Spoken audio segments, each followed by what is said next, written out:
So, to start, brooches have been made with natural materials from the start of time. People were using wood, straw, leather, then they moved on to metals, precious metals, semi-precious metals, and then also adding in using natural materials like shell or wood.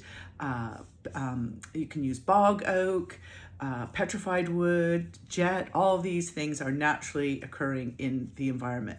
And then we moved on into the future, or like for us, the olden days, and started using semi-synthetic materials. Now, these are materials that are usually a combination of natural materials to make something completely new. So they're ones that we started to have first were thermoplastics. And that just means that we're able to combine things, bring them up to a heat, put them into a mold, and then it would make a shape, which then could be made into jewelry, in our case, brooches.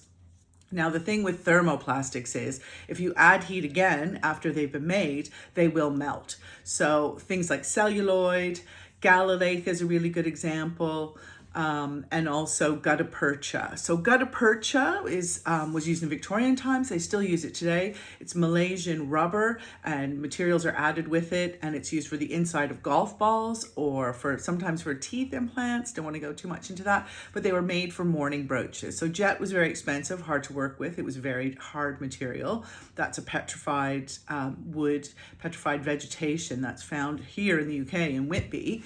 But gutta percha was a good replacement.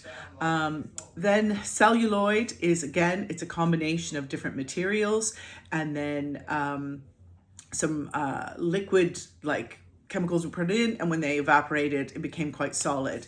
Celluloid was a great material because it could be carved, it could be molded. The French came up with a really good way, which was scraping it so it looked, the cream colored one, it looked like ivory. So it was a good replacement, and it was an affordable replacement for ivory for people when ivory was still for sale. I mean, obviously now ivory is not for sale, but at the time it was aspirational to have ivory materials, hairbrushes, etc., jewelry. So people were using celluloid, and they would call cream celluloid French ivory.